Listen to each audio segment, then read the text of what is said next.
আসসালামু আলাইকুম গাইস। দীর্ঘ অনেক দিন পর আজকে আমরা ভিডিও নিয়ে আসলাম। এই ভিডিওর এতদিন আমরা খুবই ব্যস্ত সময় পার করছিলাম, আর খুবই শীতের কারণে মুরগির খাঁচাগুলো ঢেকে রেখেছিলাম, তাই ভিডিও করতে পারিনি। এখন এই ঢাকাগুলো খুলে ফেলেছি, আর এই জন্যই আমরা ভিডিও তৈরি করতে পারছি। এর জন্য আমি দুঃখ প্রকাশ করছি। এখন আমরা ভিডিওটি লম্বা না করে শুরু করা যাক।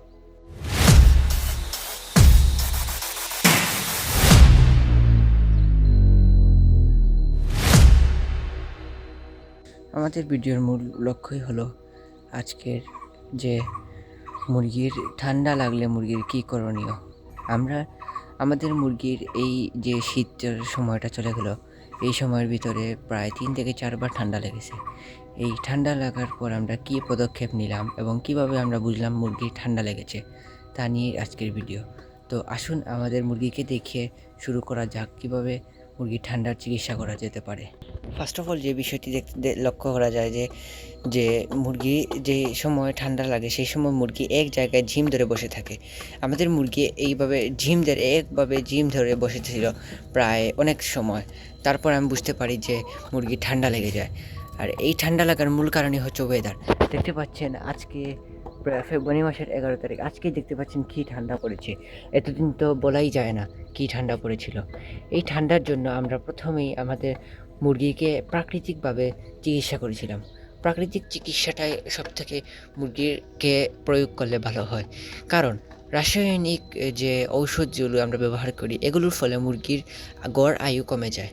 এই গড় আয়ু কমে গেলে আপনারা তো বুঝেনি মুরগির যে বাঁচার যে ক্ষমতা সেটা কমিয়ে ফেলে। তাই আমরা প্রথমেই আমরা এই যে তুলসী পাতা ছিল সেই তুলসী পাতার রসকে এবং এই নিম পাতার রসগুলোকে আমরা গুঁড়ো করে একদম পানির সাথে মিশিয়ে খাইয়েছি। এতে আমাদের মুরগি কিছুটা ঠিক হলেও এত যে ঠান্ডা ছিল যে মুরগিগুলো ঠিক করার নামই নিচ্ছিল না। তখন আমরা রাসায়নিক যে ঔষধ ছিল সেগুলো আমরা অ্যান্টিবায়োটিক ব্যবহার করেছি। অ্যান্টিবায়োটিক হিসাবে আমরা ব্যবহার করেছি দেখতে পাচ্ছেন ডক্সি অ্যাভেট, এবং আমরা ব্যবহার করেছি লাইসোভিট হলো রোগ বৃদ্ধির এবং এই যে রোগ সংক্রমণ প্রক্রিয়াটা এটা বৃদ্ধি করার জন্য এই লাইসোভিটটা ব্যবহার করা যায়। আর ডক্সি অ্যাভেট হলো মুরগি ঠান্ডার যে লাগে সেই ঠান্ডাটা ঠিক করার জন্য ডক্সি অ্যাভেট ব্যবহার করে থাকি। আর এই দুটি ওষুধই আশা করি আপনাদের মুরগির যে ঠান্ডা ঠিক হয়ে যায়। আর মেইন যে সেটা হলো মুরগির যে ঘরটা আছে সেটাকে খুবই ভালোভাবে ঘুরে দিতে হবে। যেটা দেখতে পাচ্ছেন আমাদের মুরগির পিছন সাইডে একটি চটের বস্তা দেওয়া আছে, আর সামনে এখানের মধ্যে এই বস্তা উপরেও দেওয়া আছে, কারণ উপরে একটা টিন, তাই এখানে উপরেও দেওয়া আছে। এখানের মধ্যে ছিল একটা প্লাস্টিক, আর এখানের মধ্যে তো ছিলই, আপনারা নিশ্চয়ই জানেন। এখানের মধ্যেও ঘোরা ছিল, আর পিছনটায় সবসময় ঘোরা থাকে। আর উপর সাইড দিয়ে দিয়েছি যাতে উপরে টিনে যাতে ঠান্ডা না লাগে।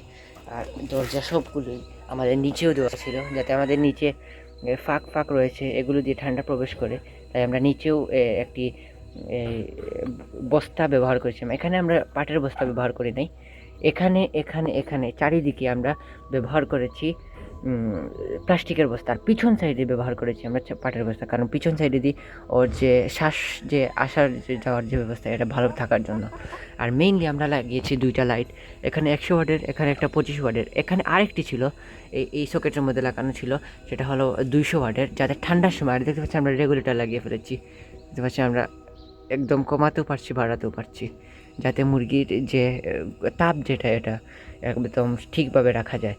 আর মুরগির আরেকভাবে বুঝেছি যে মুরগির নাকে টিপা মারলে এইভাবে টিপ দিলে এক ধরনের পানি বের হয়। এখন আমাদের মুরগি সুস্থ আছে, তাই ওর পেটে পানি বের হচ্ছে না। তো এইভাবেই আপনারা বুঝতে পারবেন।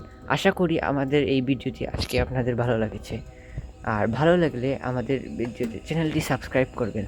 আর আপনাদের প্রথমে একটা ভিডিও বলে রাখি, আমি যেই পদক্ষেপটি বলছি আপনারা সেই পদক্ষেপটি না নিতেও পারেন। আপনারা যদি আপনাদের সরকারি ভেটেরিনারি হাসপাতালে যান তাহলে সেখানে তিনি ভালো বুঝেই তিনি ওষুধ প্রয়োগ করবেন। আর আমরা আমাদের এই ছাদের একটি গাছের ভিডিও দিয়ে দিই। এখানের মধ্যেই দেখতে পাচ্ছেন আমরা এখানে পেঁয়াজের গাছ লাগিয়েছি। দেখতে পাচ্ছেন এই ঘাসগুলো আমরা মুরগিকে খাওয়ানোর চেষ্টা করি যাতে মুরগিগুলো সুস্থ থাকে। মুরগিকে আরেকটা জিনিস হলো, মুরগিকে ঘাস খাওয়ালে মুরগি সুস্থ থাকে, এটা সবাই জানে না, কিন্তু আমি বলে ফেললাম। এটা কিন্তু কেউ বলতে চায় না, আর দেখতে পাচ্ছেন আমাদের মুরগিকে কী খাওয়ানো হয়। আমাদের মুরগিকে লেয়ার লেয়ার ওয়ান, যেহেতু যেগুলো বড়ো হয়ে গেছে ডিম পাড়া মুরগি, এই দেখতে পাচ্ছেন মুরগিগুলো খাবে। একটা জিনিস হলো মুরগি সব বড় বড় বুটটা খেয়ে ফেলে, কিন্তু এগুলো রেখে ফেলে। এগুলো কীভাবে দিবেন, পানির মধ্যে দিয়ে এভাবে দিয়ে দিবেন, দেখতে পারবেন, খেতে পারবেন। আশা করি আপনাদের ভিডিওটি ভালো লেগেছে। ভালো লাগলে আমাদের চ্যানেলটি লাইক, কমেন্ট, সাবস্ক্রাইব এবং ভিডিওটি অনেক শেয়ার করবেন। তো আজকের ভিডিওটি এ পর্যন্ত। আশা করি আপনাদের ভিডিওটি ভালো লাগছে। আসসালামু আলাইকুম রহমতুল্লাহি ওয়া বারাকাতুহু। Subscribe, like, comment, and share BD Pets Lover.